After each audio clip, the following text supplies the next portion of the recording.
खुलुमबाय गोजोन फुंबिलिनि बयनिसिमबो गाहाम हामलायथि बावहरनाय थालायबाय नोंथांमोनखौ आंनि चेनेलाव फिन खेबसेबाव बरायग्रोबाय आसा खालामो बयबो मोजाङैनो दङ नोंथांमोननि थाखाय आं गोदान मोनसे खौरां लानानै फैबावलायबाय अननानै भिडिअखौ जोबजासिम नायलांदो।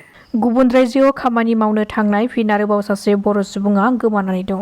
मुङा बोदो स्वर्गियारि। मिथिनो हानाय बादिब्ला बिथाङा गावनि नखरनि आंखालखौ सुफुंनो थाखाय थांनाय 28 एप्रिलाव रेलगारिजों रङियानिफ्राय चेन्नाइ फारसे थांदोंमोन। नाथाय बे थांबाय थानाय समावनो दायो गोमानानै दङ बोदो स्वर्गियारिया। नखरनि सुबुंफोरा फोरमायथिनाय बादिब्ला बोदो स्वर्गियारिजों लोगोसे साथाम सुबुंफोरा जयै चेन्नाइनि मोनसे कम्पानियाव थांबाय थानाय समावनो अन्ध्र प्रदेशनि मोनसे स्टेशनाव बोदो स्वर्गियारिया ओंखारनाय समाव रेलगारिया खारग'लाङो आरो बै सानखालिनिफ्रायनो बोदो स्वर्गियारिनि जेबो खौरां मोननाय जायाखै, जायनि जाहोनाव नखरनि सुबुंफोरा दायो हालाय-हाफाय जानानै दङ। सोरबाफोर बिथांखौ नुयोब्ला होखानाय जानबुं नम्बर 6002940343 बे नम्बराव खौरां हरनो थाखाय खावलायहरदों। मिथिनो हानाय बादिब्ला गोमानानै थानाय बोदो स्वर्गियारि बिथाङा बाक्सा जिल्ला बरमा पुलिस थानानि बेन्दोंआव थानाय भगपुर गामिनि होननानै मिथिनो मोननाय जादों। गुवाहाटीआव मोनसे गिख्रंथाव जाथाय सोमजिदों। मिथिनो हानाय बादिब्ला गुवाहाटीनि जाफुरिगुगटआव मेगनाव स्प्रे सारनानै न'नि ग्रिलखौ ताला सिफायनानै सिखावफ्रा गंसे नखरनिफ्राय 5 लाख रांनि सनानि गहेनाफोरखौ खावनायजों लोगोसे 5,000 रां बेसेन गोसानि हिफोर आरो गोबां मुवा बेसादफोरखौ खावनानै लांदों। बे जाथायनि सायाव दायो नायबिजिरनायखौ जागायजेनबाय होननानै खौरां मोननाय जादों। चिरां जिल्लानि बिसाया मोनसे खौरां मेल लादों, जेराव बिथांमोना बे खौरां मेलनि गेजेरजों फोरमायथिनाय बादिब्ला चिरां जिल्लानि बिसाया चिरां जिल्लानि सिङाव थानाय बर' महरगिरिफोरनि आफादनि महरगिरिफोरा जयै लोगो हमनायजों लोगोसे खुंगा 4थि रंजालि बैसागु फोरबो फालिथायखौ इनसाइथाम गेवलां गेलेग्रा फोथाराव सानसेनि हाबाफारि लानानै खुंनो थाखाय थियारि जादों। बेखायनो बै सानखालि जाहाथे गासैबो महरगिरिफोरा जयै बाहागो लायो बेनि थाखाय खावलायहरदों चिरां जिल्लानि बिसानिफ्राय। लाख लाख रेशन कार्ड गोनां नखरफोरा फैगौ 1 अक्ट'बरनिफ्राय सोरखारनि माइरंजों लोगोसे दालि, सिनि आरो लोगोसे संख्रिबो मोननो हासिगोन। रायजो सोरखारा खम बेसेनावनो माइरंजों लोगोसे दालि, सिनि, संख्रिबो होनो थाखाय गिबि मन्थ्रिया जानानै थांनाय मोनसे बिसायख'थि फोसावदिं हाबाफारियाव बाहागो लानानै बे गोनां खौरांखौ फोसावदों।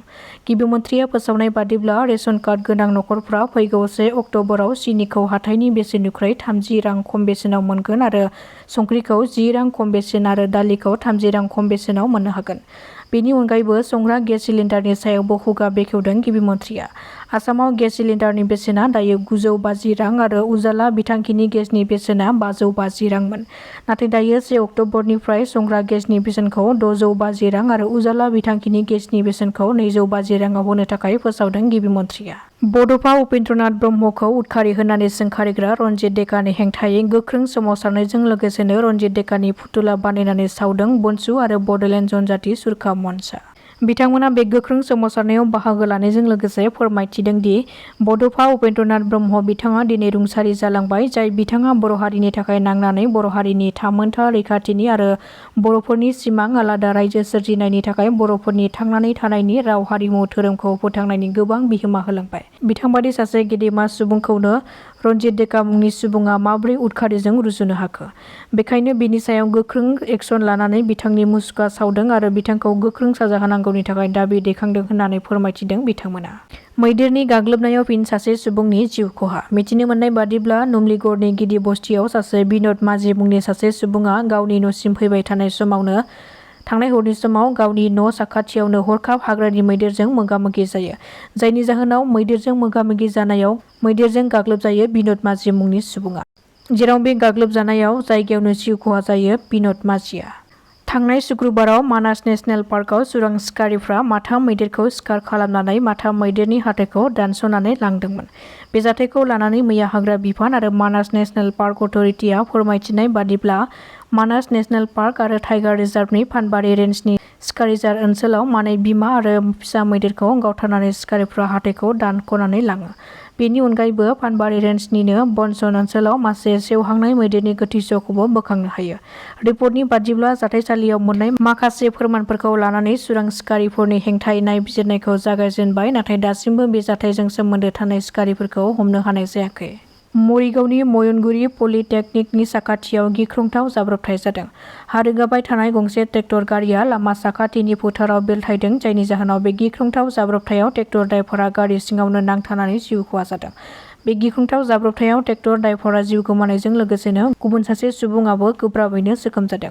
जोखोम जानाय सुबुंखौ फाहामथायनि थाखाय देहा फाहामसालियाव थिसननाय जाबाय। बे सानै सुबुंनि मादाव जिउ खहा जानाय सुबुंखौ हिरन कबर होननानै सिनायथि होदों। पेहेलगामाव गाग्लोबनाय जाथायखौ लानानै पाकिस्ताननि हेंथायै भारतआ गोख्रोंनिफ्राय गोख्रोंसिन राहा लानायखौ नुनो मोननाय जादों। बे खेबाव पाकिस्ताननिफ्राय मुवा बेसाद लाबोनाय बा इम्पर्टखौ बन्द खालामबाय भारतआ। पाकिस्ताननिफ्राय फैनाय गासिबो दिहुनथाइफोरखौ होबथानायनि थिरांथाया हायुङारि रैखाथि आरो रायजोआरि खान्थिनि मोजांनि थाखाय लानाय जादों होननानै फोरमायदों मिरु सोरखारा। दासिमनि रादाबा एसेनोसै। गोजोन्थों।